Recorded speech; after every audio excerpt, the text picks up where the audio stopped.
നമസ്കാരം.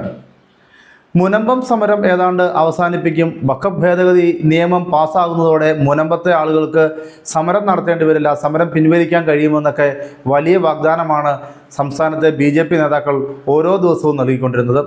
കഴിഞ്ഞ ദിവസം കേന്ദ്രമന്ത്രി കിരൺ റിജിജു മുനമ്പത്ത് വരുന്നത് വരെ BJPക്കാരുടെ ഈ ഒരു നാവാട്ടം തുടർന്നുകൊണ്ടേയിരുന്നു.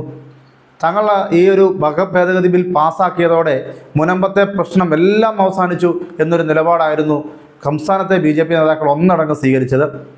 എന്തായാലും കിരൺ റിജിജു അദ്ദേഹം ഒരു നിയമ ബിരുദധാരി കൂടിയാണ്, അദ്ദേഹം നിയമമന്ത്രിയാണ്. അദ്ദേഹത്തിന് പക്ഷേ ഉള്ള സത്യം മുനമ്പത്ത് ഒന്ന് പറയാതിരിക്കാൻ കഴിഞ്ഞില്ല. മുനമ്പത്തെ ഒരു മനുഷ്യർ പോലും ഇത്തരം ഒരു ചതി ഉണ്ടാകുമെന്ന് വിശ്വസിച്ചിരുന്നില്ല. കേന്ദ്രമന്ത്രി എത്തി സത്യം പറഞ്ഞതോടെ മുനമ്പത്ത് ഇനി എങ്ങനെ BJPക്കാർ സാധാരണക്കാരുടെ മുഖത്ത് നോക്കുമെന്നുള്ളതാണ് യഥാർത്ഥ ചോദ്യം.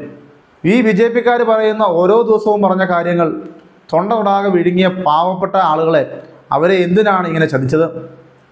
മുനമ്പത്തിൻ്റെ യഥാർത്ഥ പ്രശ്നം തീരണമെങ്കിൽ ഇനിയും നാളുകൾ കാത്തിരിക്കേണ്ടി വരും എന്നാണ് യഥാർത്ഥത്തിൽ പറഞ്ഞു വച്ചിരിക്കുന്നത് കേന്ദ്രമന്ത്രി.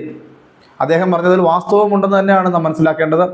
എന്തായാലും ഒരു നിയമ പോരാട്ടം, ഏതാണ്ട് 34 വർഷത്തെ നിയമ പോരാട്ടത്തിനൊടുവിലാണ് ഈ ഭൂമി ഇത്തരത്തിൽ കാശ് കൊടുത്ത് വാങ്ങിയ ഭൂമി തങ്ങളുടേതാണെന്ന് ഒരു ക്ലെയിമെങ്കിലും വെക്കാൻ പാവപ്പെട്ട മുനമ്പക്കാർക്ക് കഴിഞ്ഞത്. അവർ ഇനിയും പതിറ്റാണ്ടുകളോളം നീണ്ട നിയമയുദ്ധം നടത്തേണ്ടി വരുമെന്നാണ് കേന്ദ്ര നിയമകാര്യമന്ത്രി കൂടിയായ കിരൺ റിജിജു വ്യക്തമാക്കിയത്. എന്തായാലും മുനമ്പത്ത് നിന്നും മടങ്ങും വഴി തൻ്റെ സമൂഹ മാധ്യമ അക്കൗണ്ടുകളിലൂടെ മുനമ്പത്തുകാർക്ക് ആശ്വാസകരമായ വാർത്ത ഉണ്ടാകുമെന്ന് അദ്ദേഹം പറഞ്ഞിരുന്നു. എന്തായാലും ഇന്ന് പുറത്തു വന്ന വാർത്ത മുനമ്പത്തു നിന്നുള്ള 12 പ്രതിനിധികൾക്ക് പ്രധാനമന്ത്രിയെ നേരിട്ട് കാണാനുള്ള അവസരം ഉണ്ടാക്കുമെന്നാണ്.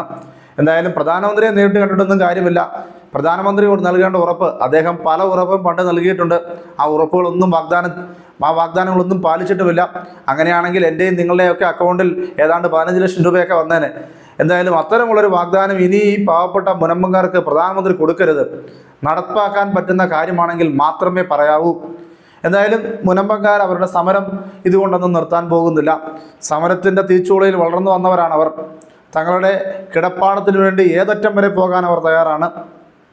എന്തായാലും ലത്തീൻ രൂപതയും ലത്തീൻ മെത്രാന്മാരും അതുപോലെ സുറമലബാസഭ മെത്രാന്മാരും ഒക്കെ ഈ ഒരു വിഷയത്തിൽ കാര്യമായ പിന്തുണ നൽകിയിട്ടുണ്ട്. പക്ഷേ അവർക്ക് എല്ലാവർക്കും ഇന്നലത്തെ കേന്ദ്രമന്ത്രിയുടെ പ്രസ്താവന വന്നതോടെ ഏതാണ്ടൊരു നിരാശ തന്നെ ഉണ്ടായിട്ടുണ്ട്.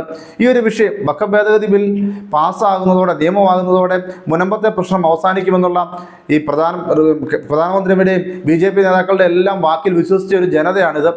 ഈ ജനതയെ ഇങ്ങനെ വഞ്ചിക്കാൻ പാടില്ലായിരുന്നു. എന്തായാലും വന്നു.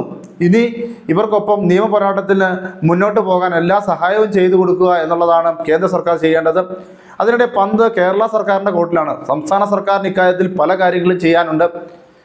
വഖഫ് ട്രിബ്യൂണലിനെ നിയന്ത്രിക്കുക, വഖഫ് ബോർഡിനെ നിയന്ത്രിക്കുക, അതുവഴി ഈ മുനമ്പം ജനതയ്ക്ക് തങ്ങളുടെ ഭൂമിയിലെ എല്ലാ റവന്യൂ അവകാശങ്ങളും പുനഃസ്ഥാപിക്കാനുള്ള അവസരം ഉണ്ടാക്കി കൊടുക്കുക. അതാണ് സംസ്ഥാന സർക്കാർ ചെയ്യേണ്ടത്. ഈ പാവങ്ങളെ വീണ്ടും നിയമപരമായ യുദ്ധത്തിലേക്ക് പറഞ്ഞയക്കാനല്ല തയ്യാറാകേണ്ടത്. ഇക്കാര്യത്തിൽ വഖഫ് ബോർഡും സംസ്ഥാന സർക്കാരും ഒക്കെ മനസ്സ് വെച്ചാൽ മുനമ്പത്തെ പ്രശ്നം തീർക്കാൻ കഴിയും. ഇനി ഒരിക്കൽ കൂടി കുറച്ച് നാളുകളിലേക്കുള്ളൊരു നിയമ പോരാട്ടത്തിലേക്ക് പാവപ്പെട്ട മുനമ്പം ജനതയെ വലിച്ചഴിക്കേണ്ട. ഇവിടെ രാഷ്ട്രീയമല്ല വേണ്ടത്. രാഷ്ട്രീയ ലക്ഷ്യത്തോടെ പലരും കറങ്ങി നടപ്പുണ്ട്. ആ രാഷ്ട്രീയ ലക്ഷ്യങ്ങളൊന്നും മുനമ്പത്തെ സമരപന്തലിൽ ഇനി വേവില്ല.